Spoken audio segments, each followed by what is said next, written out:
नवरात्रि का 7वां दिन, माता कालरात्रि की कथा। नवरात्रि का 7वां दिन उस अद्भुत, भीषण और साथ ही कल्याणकारी स्वरूप को समर्पित है, जिसे हम कालरात्रि माता के रूप में पूजते हैं।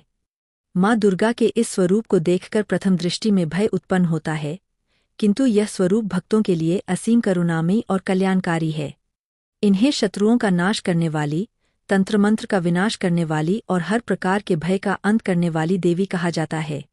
इन्हें शुभंकारी भी कहा जाता है, क्योंकि इनका उद्देश्य केवल अधर्म और दुष्ट शक्तियों का नाश करना होता है और भक्तों को कल्याण प्रदान करना होता है। पौराणिक कथाओं के अनुसार, जब असुरों के अत्याचार असहनीय हो गए थे और देवता हर ओर से पराजित हो रहे थे, तब माता ने अपने अनेक स्वरूप धारण कर दुष्ट शक्तियों का नाश किया। जब महिषासुर का वध हुआ, तब भी अनेक असुर जीवित थे जिन्होंने धरती और स्वर्गलोक पर आतंक मचा रखा था। उनमें से एक शक्तिशाली असुर था शुंभ और उनके अनुचर चंडमुंड और रक्तबीज।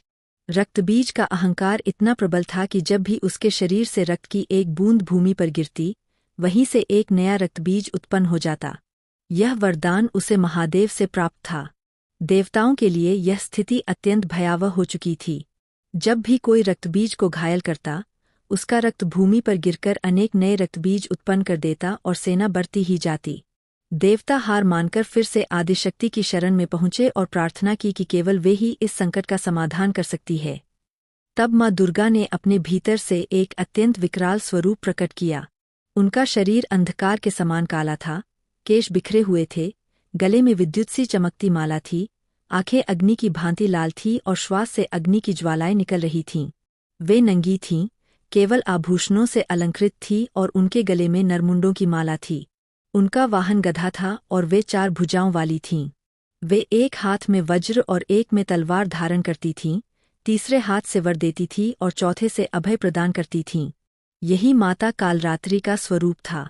जब माता ने युद्ध भूमि में प्रवेश किया तो उनके विकराल रूप को देखकर असुर कांप उठे। आकाश गरजने लगा, धरती कांप उठी, महासागर की लहरें उफान मारने लगीं और समस्त ब्रह्मांड में भय का वातावरण छा गया। किंतु देवताओं के मन में उत्साह और आनंद जाग उठा, क्योंकि उन्हें ज्ञात था कि अब अधर्म का अंत निश्चित है। युद्ध आरंभ हुआ। चंड और मुंड माता पर टूट पड़े। माता ने अपने भयानक गर्जन से ही असुरों को भयभीत कर दिया। उन्होंने अपनी तलवार से एक ही प्रहार में चंड का वध कर दिया और फिर मुंड का भी संहार कर दिया। उनके वध के बाद माता को चामुंडा कहा जाने लगा। इसके पश्चात रक्तबीज युद्ध भूमि में आया। उसने अपने घमंड में माता से कहा कि कोई भी उसे नहीं मार सकता, क्योंकि उसके रक्त की प्रत्येक बूंद से एक नया रक्तबीज उत्पन्न हो जाएगा। यह सुनकर माता ने एक भयानक स्वर में हंसते हुए कहा, रक्तबीज, तुम्हारा अहंकार ही तुम्हारे अंत का कारण बनेगा। युद्ध भयंकर था। जब माता ने रक्तबीज पर प्रहार किया, तो उसका रक्त चारों ओर छलकने लगा और वहां से असंख्य रक्तबीज उत्पन्न हो गए। देवता भयभीत हो उठे। किंतु तब माता कालरात्रि ने अपना विकराल रूप दिखाया। उन्होंने अपनी विशाल जिह्वा बाहर निकाली और रक्तबीज के रक्त को भूमि पर गिरने से पहले ही चाट लिया। वे दौड़ दौड़कर युद्ध भूमि में फैले प्रत्येक रक्तबीज का रक्त पीने लगीं। परिणाम यह हुआ कि रक्तबीज की शक्ति समाप्त होने लगी और अंततः माता ने उसका वध कर दिया। रक्तबीज का वध होते ही देवताओं ने राहत की सांस ली। आकाश से पुष्पवृष्टि होने लगी और समस्त लोकों में माता की स्तुति होने लगी। माता कालरात्रि ने सिद्ध कर दिया कि चाहे अधर्म कितना भी प्रबल क्यों न हो, जब धर्म संकट में पड़ता है, तो शक्ति स्वयं प्रकट होकर अधर्म का विनाश करती है। माता कालरात्रि केवल असुरों का नाश ही नहीं करती, बल्कि वे भक्तों के भय, शंका और नकारात्मक ऊर्जा का भी अंत करती है। जो साधक तंत्रमंत्र और गुप्त विद्याओं के अभ्यास में लिप्त होते हैं, उनके लिए माता कालरात्रि की उपासना विशेष फलदायी होती है।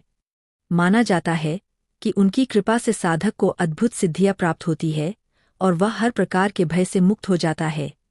भक्ति परंपरा में भी माता कालरात्रि का स्थान अत्यंत महत्वपूर्ण है। कहते हैं कि उनकी साधना से काल यानी मृत्यु तक वश में हो जाती है।